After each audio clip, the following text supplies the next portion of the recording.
Hello बच्चों, तो आज करेंगे इलेक्ट्रोमैग्नेटिक इंडक्शन पार्ट 2। तो आज के लेक्चर में स्टडी करेंगे Faraday's laws of electromagnetic induction. तो फैराडे ने बेसिकली दो लॉ दिए हैं।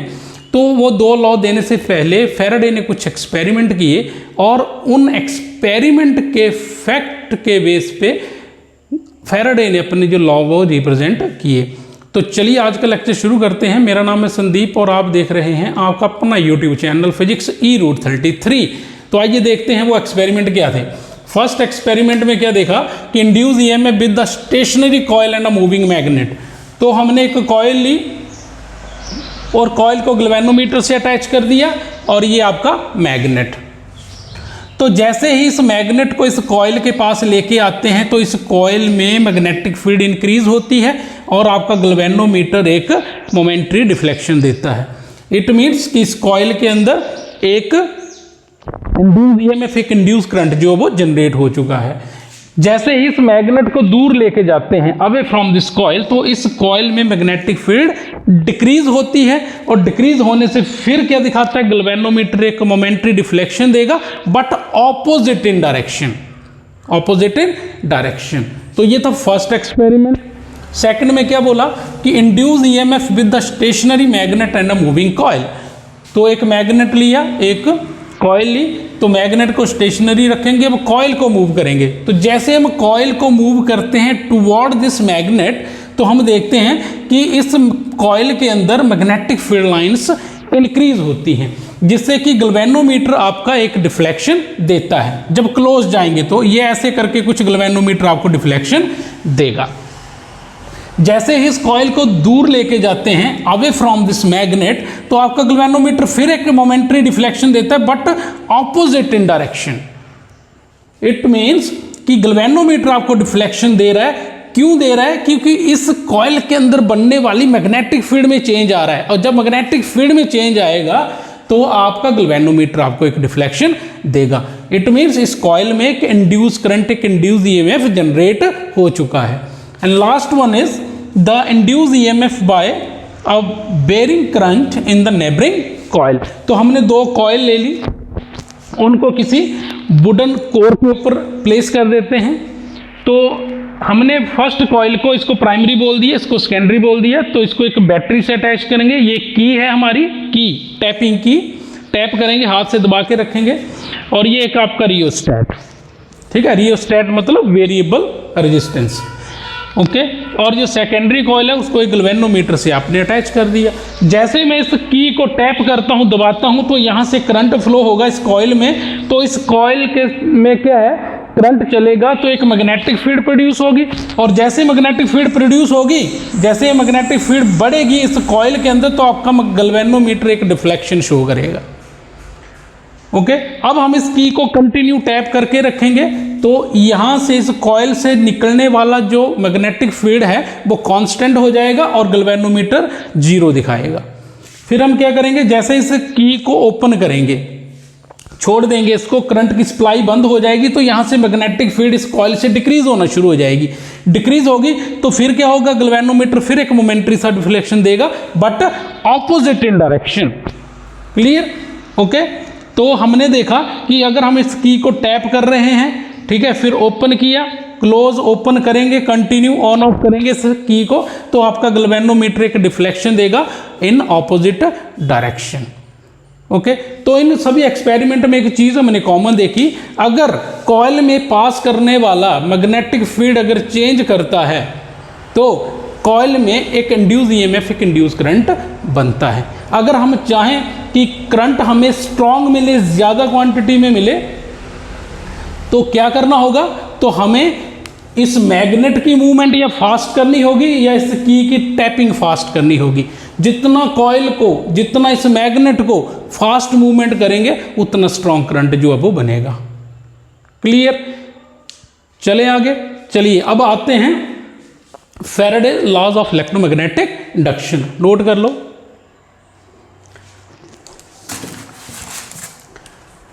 मिटा दें। चलिए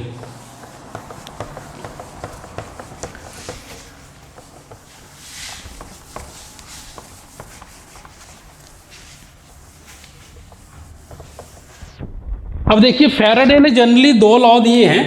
फर्स्ट लॉ क्या है? First Faraday law, Faraday's law of electromagnetic induction. First law बोलता है when ever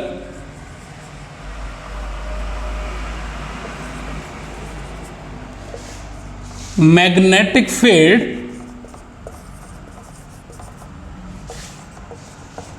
linked with coil changes induced EMF produced in the coil। Clear? First law क्या बोलता है? अगर मैग्नेटिक फ्लक्स कॉइल में चेंज करती है तो एक इंड्यूस ईएमएफ जो है वो प्रोड्यूस होता है। ठीक। सेकंड जो है, second law of electromagnetic induction, second Faraday law, second Faraday. Second law क्या बोलता है?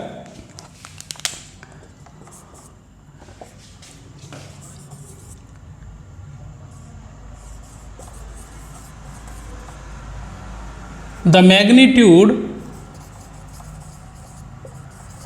of EMF is directly proportional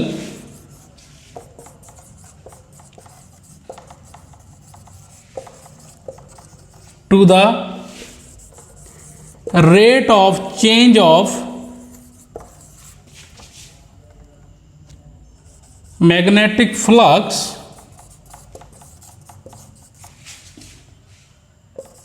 linked with coil। Clear? तो सेकेंड लॉ बोलता है the magnitude of EMF is directly proportional to the rate of change of magnetic flux link with the coil. तो ये दो law basically Faraday ने दो दिए थे। चलिए सेकेंड लॉ को आगे एक्सप्लेन करते हैं मैथमेटिकली। एक बार नोट कर लो, रब कर दें। चलिए देखते हैं mathematical explanation of second law of electromagnetic induction. तो क्या बोला? Change in flux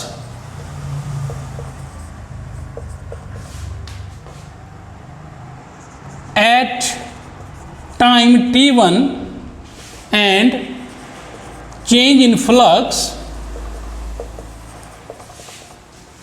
at time t2। so therefore जो फ्लक्स चेंज करता है इन कॉइल, ठीक है,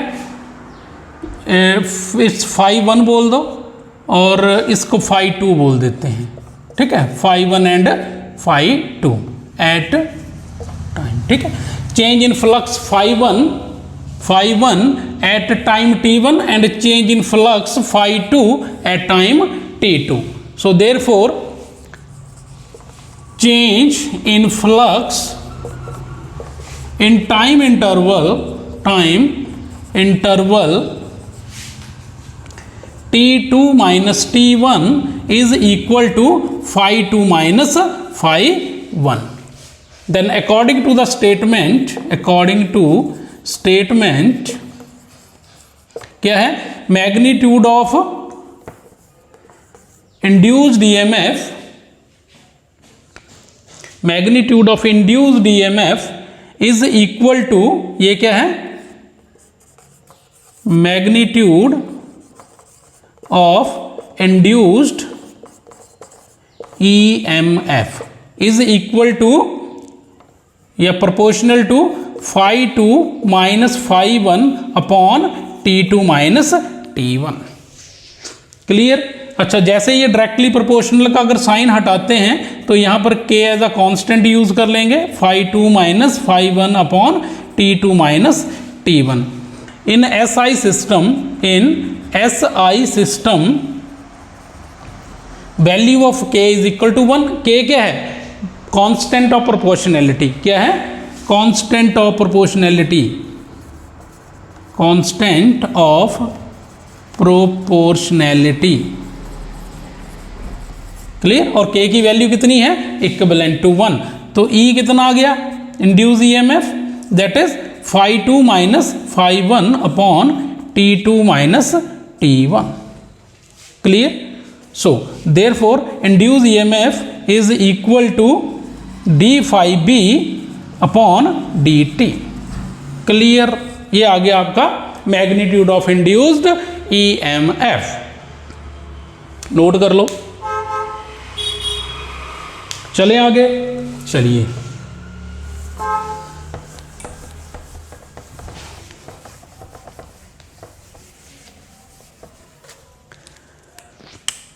therefore induced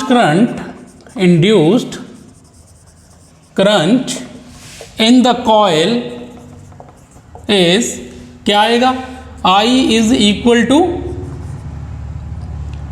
ये क्या है? Induced current, induced current, induced EMF upon resistance of coil. क्या बना? I is equal to induce EMF क्या निकाला? d phi b upon dt, और रेजिस्टेंस क्या बोल देते हैं? R। ठीक है, resistance of the coil R। तो ये आ गया आपका the value of induced current. तो आई होप आपको समझ आ गया होगा कि ये दो लॉज दो फैराडे ने दिए वो क्या थे। तो जनरली हमने एक चीज़ यहाँ पर ये स्टडी की कि जब किसी कॉइल का मैग्नेटिक फ्लक्स या मैग्नेटिक फील्ड चेंज करता है तो उस कॉइल में एक इंड्यूस EMF, एक इंड्यूस करंट जो है वो बनता है। तो फैराडे ने बेसिकली दो लॉ दिए। तो फर्स्ट लॉ में इसने बताया कि जो आपका मैग्नेटिक फील्ड है जब वो कॉइल में चेंज करेगा तो एक इंड्यूस EMF, एक इंड्यूस करंट जो है वो बनेगा। सेकेंड लॉ में बोला कि जो मैग्नीट्यूड है EMF का, induce EMF that is directly proportional to the rate of change of magnetic flux link with the coil.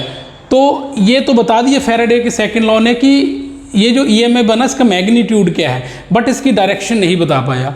ठीक, तो ये डायरेक्शन जो है, डायरेक्शन के बारे में जो क्लैरिफिकेशन दिया वो लेंज लॉ ने दिया। तो नेक्स्ट लेक्चर में हम स्टडी करेंगे कि ये लेंज लॉ क्या है। ठीक है, how we define the direction of induced current. तो आई होप आपको लेक्चर पसंद आया होगा। तो लाइक करें, शेयर करें और सब्सक्राइब करें। मिलते हैं नेक्स्ट लेक्चर में।